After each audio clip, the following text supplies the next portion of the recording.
Tidak mungkin sahabat juara itu bisa meresume kalau sahabat juara itu nggak pernah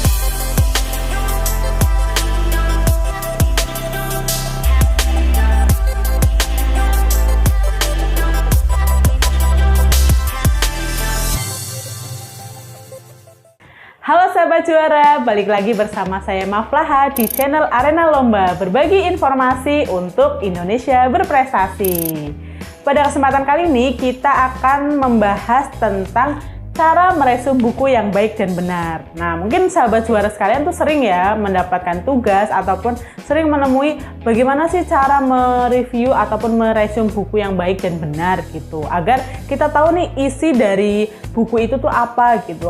Karena seringkali kita merasa bosen banget membaca buku yang setebel misalkan 500 halaman ataupun beratus-ratus lainnya gitu. Nah, mereview buku ini menjadi bagian proses di mana kita bisa mengetahui isi dari sebuah buku secara lengkap dan sebenarnya ide-ide pokok dalam buku itu apa sih gitu, tanpa kita harus membaca semuanya ataupun tanpa kita harus mengulang untuk membaca semua isi dari buku itu. Cukup dengan membaca sekali kemudian mereviewnya, itu bisa mengetahui apa yang menjadi bahasan pokok dari sebuah buku.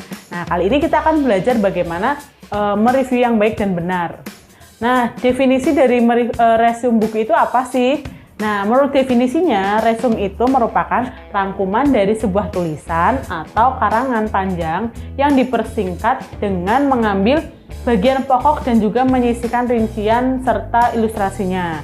Jadi perlu digarisbawahi ya sahabat juara sekalian, resume ini bagian pentingnya adalah ringkasan dari sebuah buku. Mudahnya seperti itulah ya, gampangannya seperti itu. Nah, kemudian biasanya kita sering menyebutkan bahwasanya resume buku itu merupakan kegiatan meringkas gitu. Jadi meresume buku artinya meringkas dari isi buku tersebut gitu. Nah, kegiatan meringkas ini untuk menjelaskan apa? Untuk menjelaskan isi pikiran seorang pengarang menjadi lebih singkat dan ringkas gitu. Jadi kita bisa tahu nih, misalkan penulis A itu sebenarnya bicara tentang apa sih di bukunya. Nah, itu kita bisa tahu dengan cara meresume bukunya. Selanjutnya, kita seringkali kebingungan yang namanya meresume sama ikhtisar gitu. Nah, di sini perbedaan resume dengan ikhtisar buku itu apa? Nah, kalau resume isi dari gagasan pokok atau intisari dari sebuah tulisan yang dibuat menjadi lebih pendek.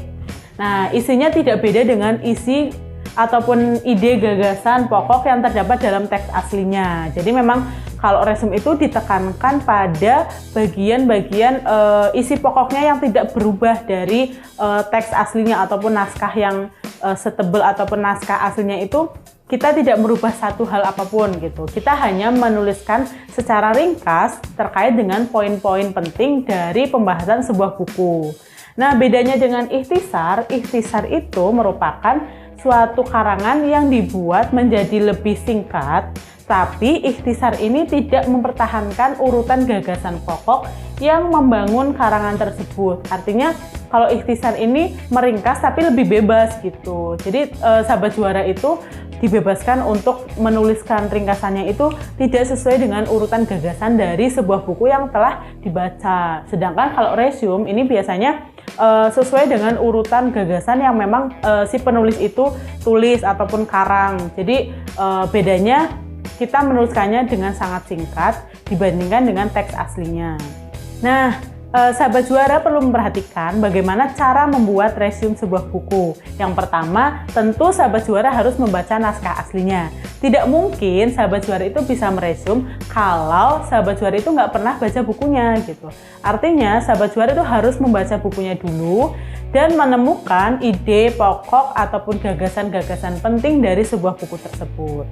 Nah, yang nomor 2, temukan gagasan utama. Biasanya dalam sebuah buku itu sebenarnya bicara tentang yang namanya gagasan utamanya apa gitu. Jadi dalam sebuah buku itu tidak serta-merta berisi beberapa gagasan, melainkan ada grand design dari buku itu yang dibentuk ataupun disusun yang memang kemudian disajikan dalam ratusan halaman misalkan ataupun puluhan halaman, yang sebenarnya itu mengkaji ataupun yang sebenarnya itu hanya membahas tentang satu gagasan utama. Jadi sahabat juara perlu untuk menentukan gagasan utama dari sebuah buku itu apa untuk bisa menyusun yang namanya resume sebuah buku.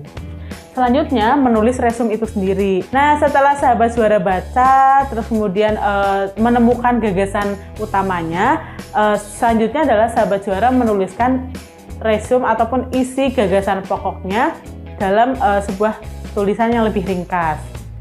Kemudian nomor 4 adalah membaca ulang resume yang telah dibuat. Ini menjadi penting dalam sebuah proses meresume buku karena jangan sampai hasil resume buku kita itu berbeda dengan teks aslinya. Artinya based on subjektif ataupun ngarang dengan sendirinya dan tidak berpedoman pada teks asli yang telah dikarang oleh si penulis ataupun oleh pengarang itu sendiri.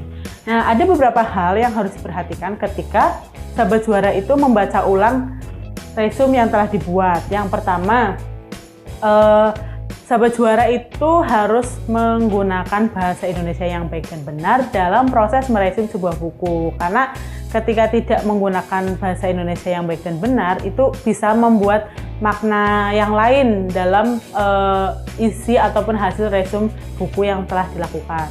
Kemudian nomor yang kedua, menggunakan ejaan yang benar sesuai dengan panduan ataupun kaidah bahasa Indonesia dan Kamus Besar Bahasa Indonesia. Kemudian penggunaan tanda baca yang benar. Dan yang terakhir, memeriksa kesesuaian antara resume dengan naskah aslinya. Jadi ini menjadi bagian yang sangat penting karena kenapa ini menjadi poin yang sangat penting dalam proses meresume buku? Karena di dalam resume itu sendiri, itu kan berisi tentang poin-poin penting ataupun gagasan utama dari sebuah buku yang telah teman-teman baca gitu. Artinya ketika resumenya teman-teman itu dibaca oleh orang lain, itu memang sesuai dengan teks aslinya atau naskah aslinya.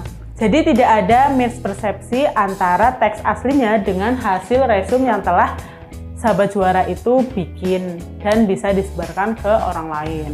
Nah, di sini saya contohkan bagaimana cara ataupun contoh resume dari sebuah buku.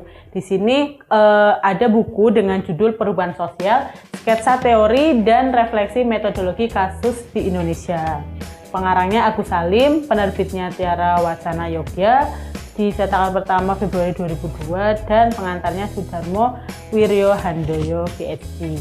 Nah, di dalam buku ini terdiri dari beberapa bab di mana bab pertama itu isinya prawacana, kemudian bab kedua itu teori perubahan sosial, yang ketiga konsep empiris dalam perubahan sosial, web contemporary prime mover, kemudian di bab 4 itu ada teori perubahan sosial di Asia, kemudian ada bab 5 pendekatan mikro dalam penelitian, dan yang terakhir itu perubahan sosial dan model pembangunan di Indonesia.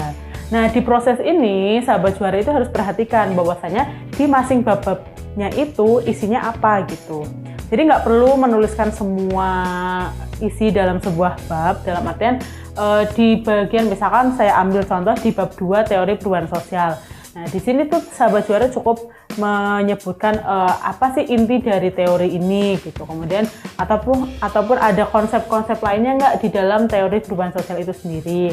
Kemudian misalkan di bab 4 teori perubahan sosial di Asia. Nah, bedanya dengan yang kedua itu apa gitu. Karena ini kan similar gitu. Jangan sampai ini sama isinya karena pasti ini ada bedanya. Karena di sini difokuskan di Asia. Artinya ada teori-teori perubahan sosial di Asia yang memang dijelaskan oleh tadi Agus Salim tadi sebagai pengarangnya.